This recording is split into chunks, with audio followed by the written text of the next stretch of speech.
En esta ocasión, la única pista que tenemos es que vamos a encontrar unas credenciales de cuenta de un sistema Legacy Unix.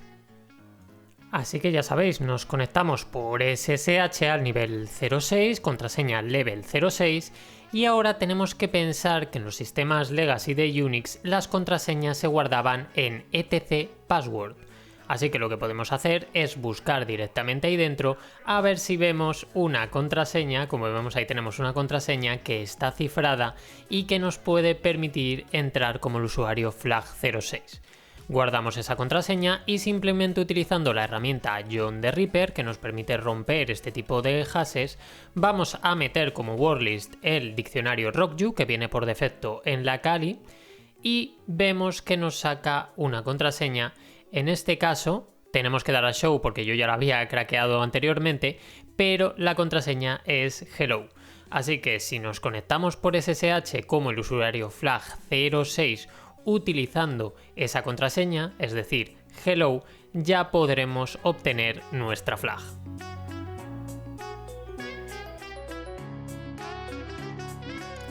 En el nivel 7 lo que tenemos es un programa escrito en Perl que parece ser que lo que está esperando es para que introduzcas un lugar al que realizar un ping.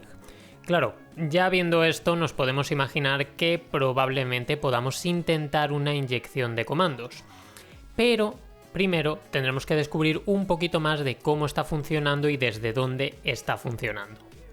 Así que lo que vamos a hacer es entrar en la carpeta de flag07 donde vemos dos archivos interesantes, uno que es el index.cgi, que era el que ya nos ponía en la página de Nebula, pero por otro lado tenemos uno que parece de configuración en el que podemos encontrar algunas cosas. Por ejemplo, nos especifica que el usuario que está utilizando ese programa es el usuario flag07 y por otro lado, si seguimos viendo, vemos que está escuchando en el puerto 7007. Por lo que si intentamos entrar directamente en ese puerto 7007, lo que nos vamos a encontrar es directamente ese programa que está corriendo y podemos verlo a través del navegador. Volvemos a comprobar en el código a ver si sabemos cómo podríamos llamar a ese programa y vemos que está esperando la variable host. Así que si intentamos por get introducir la variable host y ponemos por ejemplo localhost, vemos que lo que hace es realizar un ping. Por lo que no parece que nos vayan a complicar mucho y simplemente buscando un URL encoder para poder meter el payload que vamos a querer introducir, podemos directamente ejecutar comandos en el sistema. Por ejemplo, introducimos ese punto y coma pero URL encodeado para que nos lo coja bien, introducimos un getFlag y un whoami. Simplemente tenemos que pulsar Enter y una vez pulsamos Enter vemos que aparte del ping también nos ha ejecutado el getFlag y nos ha ejecutado el whoami. Si lo que quisiésemos es ir un poco más adelante, podríamos directamente encodear una reversal, lo cogemos, nos vamos otra vez a la página y dentro de todo ese payload podemos introducirlo, quedarnos a la escucha como habíamos visto con Netcat y ya estaríamos dentro de la máquina, donde podemos volver a obtener la flag. Vamos ahora con un nivel muy CTF, donde lo que nos están diciendo es que tenemos otro problema con los permisos de los directorios. En esta ocasión, ya sabéis, como siempre, nos metemos con la contraseña level08 en la home de flag08 y vemos un archivo del que tenemos permisos de lectura. Este archivo es un pcap, con lo cual podemos enviárnoslo a nuestra propia máquina en base 64. Podemos encodearlo directamente en Nebula, cogemos el base 64, lo copiamos, nos vamos a nuestra máquina y vamos directamente desde nuestra máquina a copiarlo en un archivo y decodearlo de base 64 con base 64-D. Una vez hecho esto, lo único que tenemos que hacer es abrirlo con Wireshark para poder ver qué información hay dentro. Dentro de la herramienta Wireshark tenemos una opción que es seguir como flujo TCP para ver lo que tenemos en el interior de todo esto. Como podemos observar, parece que hay una contraseña en la que pone backdoor mate, pero es cierto que vemos unos puntos que nos escaman un poquito más. Así que lo que podemos intentar es abrirlo como volcado hexadecimal. Desde este volcado hexadecimal podemos ver a qué hacen referencia esos puntos. En este caso, si nos quedamos mirando la contraseña, vemos que hace referencia a 7F. Por lo que se me ocurre que lo que podemos hacer es buscar una tabla ASCII y entender qué es ese 7F, que parece ser que es un delete o un suprimir, digamos. Por lo que podemos entender que cada uno de esos 7F lo que va a hacer es borrar el carácter anterior, y de esa manera sí que podemos reconstruir la contraseña. Así que reconstruyendo la contraseña tenemos que ver que ese backdoor realmente, al ser 37F, vamos a tener que eliminar los 3 caracteres anteriores, con lo cual eliminamos esos 3 y nos quedamos únicamente con el backd. A continuación tendríamos que hacer lo mismo con la otra parte, en la que solo eliminaríamos un carácter, con lo cual nos quedaríamos con el 00rm, y por último con el mate, ya que el último punto vemos que hace referencia a un 0D y no a un 7F, por lo que la contraseña es backd00rmate. Si intentamos conectarnos a través de SSH introduciendo esa contraseña, es decir, la que hemos reconstruido desde el PCAP, como vemos ya estamos dentro y podemos obtener la flag.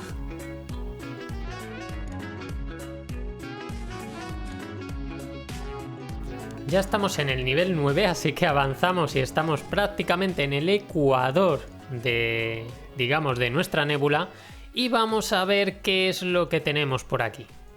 En principio lo que estamos viendo es un código PHP en el cual vemos cómo está utilizando mucho preg replace, que lo que hace básicamente es buscar por expresiones regulares algo que estés introduciendo y lo va a cambiar por otra cosa. Estamos viendo cómo podría cambiar quizá los puntos por la palabra dot o el arroba por la palabra at, entonces vamos a tener que jugar un poco con esto. Aparte de eso, tenemos una función que lo que va a hacer es obtener 2 variables y parece ser que va a mostrar el contenido de lo que estemos introduciendo. Así que vamos a ponernos manos a la obra. Ya sabéis, entramos por SSH con la contraseña level 09 y nos vamos a la home de flag 09. Ahí lo que nos vamos a encontrar es ese PHP que habíamos visto y parece ser que lo tenemos con permisos SUID en un binario, por lo que podemos empezar es hacer alguna prueba. Si intentamos introducirlo, vemos que está faltando algo. Si volvemos al código, vemos que lo que falta efectivamente es un nombre de archivo. Así que directamente vamos a probar a crear un archivo. Por ejemplo, lo podemos crear en nuestra carpeta, en nuestra home, que sí que tenemos permisos de escritura. Vamos a ver qué ocurre si ahí, por ejemplo, ponemos email. ¿Por qué email? Porque era algo que nos estaba poniendo en el propio código. Así que intentamos introducirlo, sabemos que tenemos que mandar 2 variables, con lo cual mandamos una que sea nada, y vemos que no nos está mostrando nada, porque está eliminando la parte de email. Vamos a seguir haciendo pruebas con un test @test. Y aquí vemos cómo ha cambiado el arroba por at, el punto por un dot. Así que por ahora se está cumpliendo todo lo que decía en el código. Ya viendo todo esto, se me ocurre intentar introducir alguna inyección de comandos en PHP. Para ello vamos a intentar simplemente mandar un php-info y comprobar qué ocurre. Introducimos, guardamos, ejecutamos y vemos cómo nos ha ejecutado el php-info. Con esto ya sabemos que tenemos ejecución remota de comandos. Pero, ¿qué ocurriría si ahora lo que intentamos es hacer una llamada al sistema para que nos haga, por ejemplo, un listado de los directorios que hay dentro de la carpeta en la que estamos? Vamos a probar suerte y vemos que aquí nos da un error. Si leemos el error, vemos que parece ser que es por el preg replace. Así que podríamos intentar probar a ver qué cosas son las que están fallando. Aquí muchas veces que hacer un pequeño prueba y error puede ayudar. Por lo que se me ocurre que podemos intentar es directamente volver a entrar y simplemente añadir un punto y coma al final, a ver si esto pudiese solucionarlo, aunque no creo, pero bueno, se prueba y vemos qué pasa. Vemos que tampoco funciona, así que otra cosa que podríamos utilizar es una variable que habíamos visto antes en el código. Si nos fijamos en el código del principio, como vemos ya nos estaban dando una pista, porque había una segunda variable que hasta ahora no hemos utilizado que nos decía useMe. ¿Qué ocurre si lo que intentamos con esta variable es directamente, pues como pone, utilizarla? y dentro de esa variable es donde ponemos nuestra ejecución de comandos, por ejemplo, enlistar directorios.